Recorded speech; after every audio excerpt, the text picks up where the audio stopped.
Tudo que eu vou falar aqui rolou, agora tem presidente, tá bom? Precisa fazer agora um piloto disso aí que você tá falando, né? De como lidar com favela, principalmente, né? Precisa fazer um piloto. Existe algum lugar que é mais fácil de fazer, já tá mapeado, que, aqui dá pra gente fazer não um teste, mas dá pra pôr em prática o que a gente pensou pra, então, todo mundo entender que dá pra fazer essa porra lá no Capão Redondo, que lá no Capão Redondo é um puta desafio, lá no mar.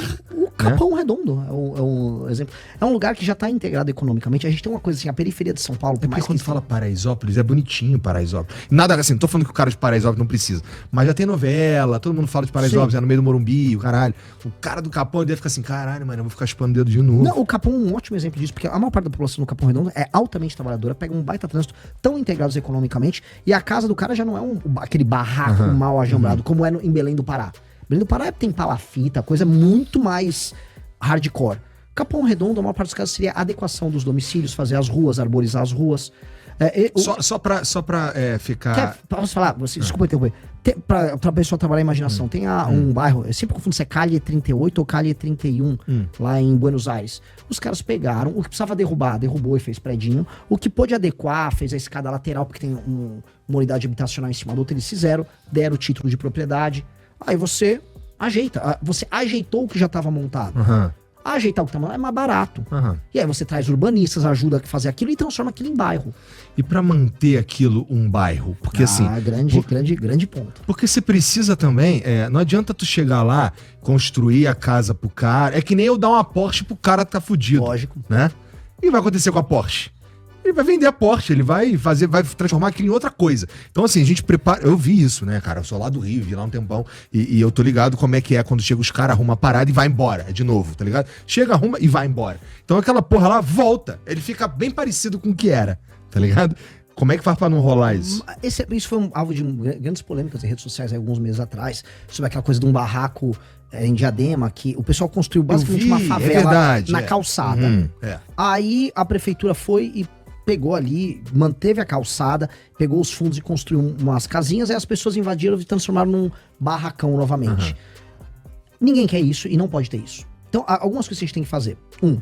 Um governo que chega, ele tem que fazer o marco da nacional da desfavelização que a gente precisa fazer. E o marco tem que começar em evitar o surgimento de novas favelas. Então, qualquer um que invada um terreno público-privado, uma via, e organiza um barco, ele tem que ser preso em flagrante. E tem que ser preso. A norma sem sanção não é norma. Qualquer estudante de direito de primeiro ano sabe disso. Toda norma tem que ter uma sanção. Então, não vai... eu tenho um movimento de moradia que acha que... Não, você não vai invadir nada, cara. Porque isso é um business. Isso é um business criminoso, isso destrói as nossas cidades. E não é que o Brasil tá agora numa explosão populacional, como teve nos anos 60, 70, com todo mundo vindo dos outros estados. Não tá, não tem boom populacional, pelo contrário, temos um problema populacional.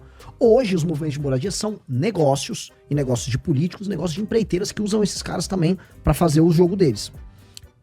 Proíbe, elimina qualquer chance.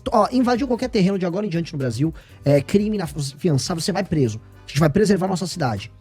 Ponto. Feito isso, evita o surgimento de novas favelas, passou a régua, cadastrar todo mundo e começar a fazer os programas de investimento para recuperar esses bairros, trazer construtoras de fora e começar a trabalhar. O cara que tem uma casa e que essa casa foi restabelecida, ele ganhou o título de propriedade. Ele ganhou o título de propriedade, a casa dele, vamos lá, no Capão Redondo, que ele já mora há 20 anos naquela casa e tal.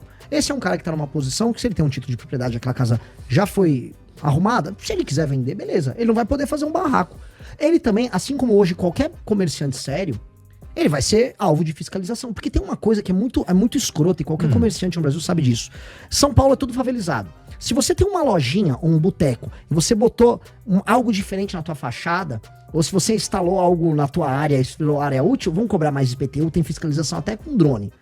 Agora, se um cara construir uma favela no meio de uma avenida, não tem fiscalização nenhuma. Então, assim, se você segue a regra, você é punido e paga mais. O outro comete um monte de crime. Isso não tem que ter. As regras têm que ser iguais para todo mundo. Então, o cara que recebeu a sua unidade habitacional tem a planta nova. Agora ele vai ter uma planta oficial da propriedade dele. E se ele alterou aquela planta sem autorização, o cara tá fudido. Ponto. Tem que ter fiscalização brava. Ele não vai poder fazer isso. Aí tem um outro exemplo, que é a pessoa que você derrubou uma favela inteira, você construiu prédios. O cara quer vender ou quer... Cara, você tá amarrado aqui. Você tá amarrado, tá aqui, você quer vender, ó, vai ter um período de quarentena e tal, vai ter que fazer isso, porque o cara está ganhando do Estado, de todos os outros brasileiros, isso. Também acho, é uma discussão que a gente vai ter, se ele pode manter, se ele naquela unidade habitacional específica, se ele pode manter aquela propriedade, pode alugar para alguém, que tem gente que aluga e vai vive. Aí estabelecer. Vamos dizer, é um marco regulatório específico para isso. E aí discutir para montar esse marco regulatório. O ponto é, tem que estar entendido que eles não podem alterar a planta. Ganhou a unidade de pressão, não altera a planta tá adequada. E 2, você não pode fazer novas invasões. Acho que matando esses 2 estímulos, aí a gente começa a endereçar esse assunto. Que não é ciência de foguete, outros países fizeram isso. Tem também, a gente pode pegar exemplos africanos, exemplo de Singapura, que, assim, você tem em Ruanda, um grande exemplo na capital, que, assim, a presidência falou, não, vamos fazer trabalhos comunitários da população, vamos aprender a manter esse bairro limpo, vamos aculturar as pessoas a amarem a comunidade delas, vamos arborizar esse bairro, vamos fazer campanha de varredura. Cara, fizeram isso muito decente. Muito decente. Assim, o exemplo de Ruanda é um exemplo muito legal. E as pessoas só falavam de Ruanda como se fosse um lugar de genocídio. Você vai pegar o exemplo de Singapura. Singapura era altamente favelizada, resolveram isso e hoje, cara, as unidades habitacionais são decentíssimas. Viver em Singapura é muito decente. Desfavelizar não é só uma questão de tijolo, é uma questão de cabeça. E o Estado tem que atuar junto. E eu acho que o que a gente falou aqui de tirar o crime organizado até entregar uma unidade habitacional com uma pessoa que vai entender como vai lidar com aquele ambiente dela, a gente tá falando de um projeto civilizacional, que é muito ambicioso, que é o que a gente tem que ter. As eleições não podem ser sobre tirar o PT ou não deixar o Bolsonaro votar. Cara, qual o seu projeto para que o Brasil seja um exemplo civilizacional foda pro mundo? Todo mundo vai falar, pô, eu tenho orgulho de morar aqui.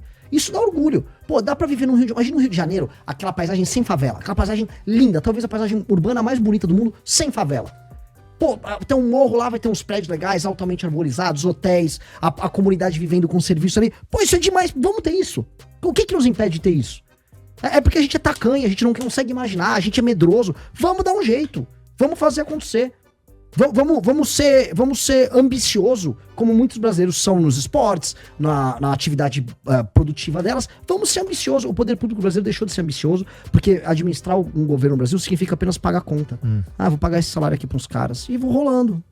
Chega, cara, vamos ser ambicioso. Até porque o mundo tá altamente ambicioso. A China tá ambiciosa. Os Estados Unidos estão tentando ficar ambiciosos novamente pra enfrentar isso. E quem não tá ambicioso? A Europa. Tá velho e morrendo. E a gente? Pô, tem tido todo mundo pra conquistar, o Brasil não é ambicioso. Dá raiva isso.